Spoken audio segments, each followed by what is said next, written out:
नमस्ते बच्चों। आज हम आपकी संस्कृत पाठ्य पुस्तक रुचिरा का तृतीय पाठ है जो स्वावलंबनम, जिसका कि शीर्षक है। ये हमने पिछले सप्ताह पढ़ा था और इसका हिंदी अनुवाद भी इसका साथ में हमने समझा था और पढ़ा था। ठीक है, आज हम इस पाठ के कुछ क्या देखते हैं, अभ्यास प्रश्न देखते हैं। ठीक है, जिनमें कि पहला है उच्चारणम कुरुत। ये उच्चारणम कुरुत जो है, ये वाला क्वेश्चन आपको प्रश्न जो है अपनी कॉपी में नहीं करना है। ठीक है, तो देखिए इसको सिर्फ क्या करना है, बोल के देखना है। अब ये जो शब्द आपके दे रखे हैं, कुछ ये संख्यावाची शब्द हैं, जैसे कि हिंदी में गिनतियाँ आप पढ़ते हैं उसी प्रकार से संस्कृत में होती हैं गिनतियाँ, तो ये यही दी हुई हैं। तो इनको आप एक बार बोल के देखेंगे। ठीक है, जैसे कि सबसे पहला दे रखा है विंशतिः। क्या बोलते हैं इसको? विंशतिः। दूसरा है आगे द्वात्रिविंशति। क्या है? द्वाविंशतिः। देखो, विंशति का अर्थ होता है 20 और द्वाविंशति का अर्थ क्या होता है? 22। फिर है चतुर्विंशतिः। चतुर्विंशति का अर्थ होता है 24। फिर है पंचविंशतिः। पंचविंशति का अर्थ होता है 25। फिर है अष्टाविंशतिः। अष्टाविंशति का अर्थ होता है 28। फिर है नवविंशतिः। नवविंशति का अर्थ होता है 29। ठीक है, आगे है त्रिंशत। त्रिंशत का अर्थ होता है 30। त्रिंशत का अर्थ क्या होता है? 30। और द्वात्रिंशत का अर्थ होता है 32। ठीक है, और त्रयस्त्रिंशत इसका अर्थ होता है 33। चतुर्त्रिंशत का अर्थ होता है 34। अष्टात्रिंशत का अर्थ होता है 38। नवत्रिंशत का अर्थ होता है 39। चत्वारिंशत का अर्थ होता है 40। द्विचत्वारिंशत का अर्थ होता है 42। त्रयश्चत्वारिंशत, ठीक है, इसका अर्थ होता है 43। फिर है चतुर्चत्वारिंशत, इसका अर्थ होता है 44। सप्तचत्वारिंशत, सप्तचत्वारिंशत इसका अर्थ होता है 47। पंचाशत, पंचाशत का अर्थ होता है 50। क्या अर्थ होता है? 50। अब देखिए आगे देखते हैं। अब इसमें दूसरा प्रश्न है, ये आपको अपनी कॉपियों में करना है। ठीक है, इसमें है अधोलिखितानां प्रश्नानां उत्तराणि लिखत। नीचे लिखे प्रश्नों के उत्तर लिखिए। ठीक है, अब देखिए पहला प्रश्न है इसमें, कस्य भवने सर्वविधानि सुख साधनानि आसन्। किसके घर में सभी प्रकार के सुख साधन थे। अब देखिए इसमें आपको इसका उत्तर लिखना है। किस प्रकार से लिखना है कि कस्य जो लिखा हुआ है प्रश्न के अंदर, इसको हटा देंगे उत्तर लिखते समय और इसके स्थान पर लिख देंगे श्रीकंठस्य। और उसके बाद ये पूरा प्रश्न में से हमें लिखना है उत्तर लिखते समय।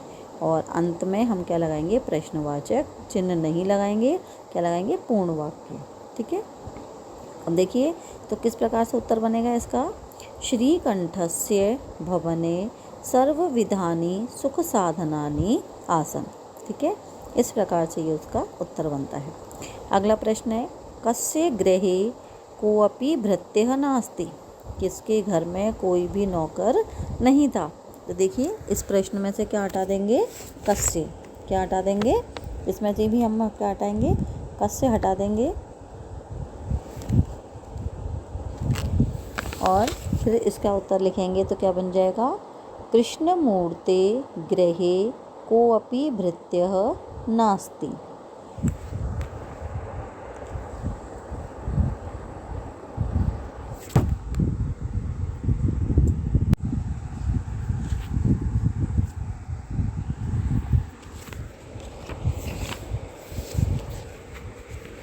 आगे देखिए तीसरा प्रश्न है, श्रीकंठस्य आतिथ्यम के अकुर्वन्। श्रीकंठ का स्वागत या अतिथि सत्कार किन्होंने किया? तो किसने किया था? श्रीकंठ का स्वागत किसने किया था? कृष्णमूर्ति ही तस्य माता पिता च। अब देखिए प्रश्न में से क्या हटा देंगे? के हटा देंगे और के स्थान पर लिखेंगे कृष्णमूर्ति ही तस्य माता पिता च। ठीक है, अब इसका क्या बनेगा? उत्तर क्या बन जाएगा? श्रीकंठस्य आतिथ्यम कृष्णमूर्ति तस्य माता पिता च अकुर्वन्।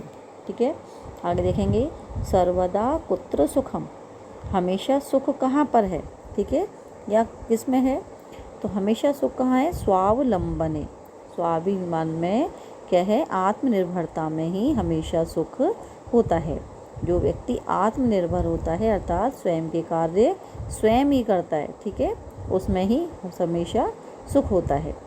तो इसका उत्तर क्या बनेगा, सर्वदा स्वावलंबने सुखम। अगला प्रश्न देखेंगे, श्रीकंठः कृष्णमूर्तेः गृहं कदा गच्छत्। श्रीकंठ कृष्णमूर्ति के घर में कब गया। श्रीकंठ कृष्णमूर्ति के घर कब गया, तो कब गया था वो, नववादने। नववादने का अर्थ क्या होता है, 9 बजे, ठीक है। तो इसका उत्तर इसमें से प्रश्न में से कदा हटा देंगे और उसके स्थान पर हम क्या लिखेंगे, नववादने। और क्या बनता है प्रश्न, श्रीकंठः कृष्णमूर्ति गृहं नववादने अगच्छत्। आगे देखेंगे, कृष्णमूर्ते कति कर्मकरा सन्ति। कृष्णमूर्ति के कितने नौकर हैं। कृष्णमूर्ति के कितने नौकर हैं।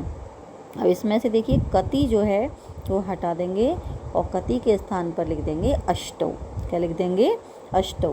तो इसका उत्तर बनेगा कृष्णमूर्तेः अष्टौ कर्मकराः सन्ति। कृष्णमूर्तेः अष्टौ कर्मकराः सन्ति। अब देखिए आगे, अगला प्रश्न है, चित्राणि गणयित्वा तदर्थ संख्यावाचक शब्दम लिखत। अब देखिए चित्र में ये आपके चित्र बने हुए हैं, इनको गिनकर आपको क्या करनी है, संख्या लिखनी है कि कितनी है, ठीक है। तो आपके कॉपी में भी इसी प्रकार से बनाने हैं और इसी प्रकार से फिर ये और बनाना है आपको ये सारे चित्र, और बहुत सुंदर बनाने हैं। और उसके बाद में फिर संख्याओं को आपको ब्लैक पेन से, काले पेन से लिखना है, ठीक है। आगे देखेंगे, पहला है, इनको जब हम गिनते हैं तो ये गिन के आप देखेंगे तो कितने हैं, ये 18। कितने हैं, ये जो घड़े बने हुए हैं कितने हैं, ये 18। तो 18 को संस्कृत में क्या कहते हैं, अष्टादश। क्या बोलते हैं, अष्टादश। आगे देखो, ये दूसरा है, ये जो आपके गोल पहिए बने हुए हैं, ठीक है। तो ये इनको गिन के देखेंगे तो ये कितने हैं, 15। कितने हैं ये, 15। तो 15 को संस्कृत में क्या कहते हैं, पंचदश। क्या बोलते हैं, पंचदश। आगे देखिए, ये क्या बनी हुई है, कैंचियाँ बनी हुई हैं, इनको गिनेंगे, इनको गिन के देखेंगे कितनी है, ये 24, ठीक है। और 24 को संस्कृत में क्या कहते हैं, चतुर्विंशतिः। क्या बोलते हैं, चतुर्विंशतिः। अब देखेंगे अगला, ठीक है। ये क्या बने हुए हैं, अगले किसका चित्र बना हुआ है, आम का, ठीक है। और आम जो है ये कितने हैं, इनको जब गिन के देखते हैं तो इनकी संख्या होती है 21। कितनी संख्या होती है इनकी, 21। और देखिए 21 को हम संस्कृत में कहते हैं